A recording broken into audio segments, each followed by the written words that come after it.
Sometimes for an actor, a job is just a job. Other times, it's a huge mistake. We're counting down the top 10 biggest roles famous actors regret taking, as voted on by you, the viewer. Before we jump in, make sure you subscribe and hit the bell so you're notified about our new videos. 2004's Catwoman is one of the rare superhero movie box office bombs. With a budget of $100 million, it only made $82 million at the box office. Halle Berry was nominated for a Razzie Award for Worst Actress. She's one of the few winners who showed up in person to accept the award. She said, "I want to thank Warner Brothers. Thank you for putting me in a piece of god-awful movie. It was just what my career needed." Talking to Entertainment Weekly, Halle admitted it was the paycheck she was after. She said, "It was one of the biggest paydays of my whole life," which there's nothing wrong with that. Carrie Fisher first thought that Star Wars was a cheesy B-movie. She told Today, "At 19, you go after and you get the role of Princess Leia in the Star Wars films. Did you have any idea how much fame that was going to bring you?" Done it. Ahead of episode 7, Carrie warned Daisy Ridley to not be a slave like I was, and to keep fighting against that slave outfit. She's referring to the metal bikini she was uncomfortable wearing. She wasn't happy about not being able to wear undergarments beneath her white gown. George Lucas told her, "There's no underwear in space. You go into space and you become weightless. Then your body expands, but your bra doesn't. So you get strangled by your own underwear." Arnold Schwarzenegger starred as the titular character in 1982's Conan the Barbarian and 1984's Conan the Destroyer. He reprised the role in the spin-off Red Sonja in 1985. The movie was a bomb, earning only $7 million on a budget of $18 million. Red Sonja holds a 19% on Rotten Tomatoes, and Arnold has joked about it being the worst film I have ever made. He even uses it as punishment for his children. He said, "When my kids get out of line, they're sent to their rooms and forced to watch Red Sonja 10 times, and I never really had too much trouble with them."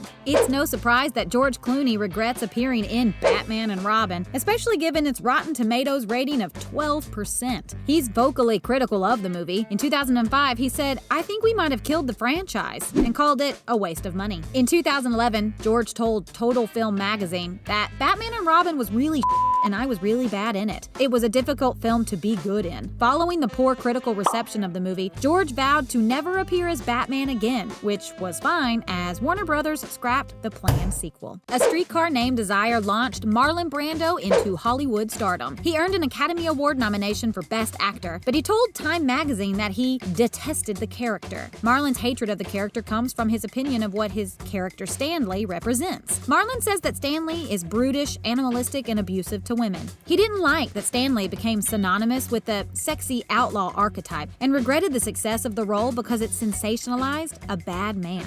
Titanic was the first film to reach $1 billion at the box office and was the highest grossing film of all time until it was passed by Avatar in 2010. Star Kate Winslet can't stand to watch the movie, and when asked if there were any scenes she'd like to redo, she said, "Every scene." She added, Even my American accent, I look at it and I'm like, oh my God, I can't even listen to myself. It's awful. Hopefully it's so much better now. Viola Davis was nominated for an Academy Award for her performance as the 1960s black housemaid in The Help. But Viola has been rethinking the role lately, telling Vanity Fair, "I cannot tell you the love I have for these women and the love they have for me. But with any movie, are people ready for the truth?" She compared the story of The Help to Kill a Mockingbird because of the white savior narrative. She said, "They're invested in the idea of what it means to be black, but it's catering to the white audience. The white audience at the most can sit and get an academic lesson into how we are. Then they leave the movie theater and they talk about what it meant. They're not moved by who we were." Bill Murray is a big fan of the Coen brothers, Ethan and Joel Coen, filmmakers behind critically acclaimed movies such as Fargo and Inside Llewyn Davis. So when he heard that Joel Coen was working on a Garfield movie, he signed on. But it turned out the Garfield movie was written by Joel Coen, who writes family-friendly fare like Daddy Day Camp and Cheaper by the Dozen. When asked if there would be a Garfield 3 on Reddit, Bill said, "I don't think so. I had a hilarious experience with Garfield. I only read a few pages of it, and I kind of wanted to do a cartoon movie because I had looked at the screenplay and it said Joel Coen on it, and I wasn't thinking clearly, but it was spelled Coen, not Cohen." After starring in Best Picture winner Slumdog Millionaire, Dev Patel appeared in the live-action adaptation of The Last Airbender. The movie was a critical and commercial failure, panned by nearly everyone and getting sequels canceled. Dev joined in on the criticism, saying that I saw a stranger on screen that I couldn't really relate to. In a 2016 Actors Roundtable, Dev said, I completely felt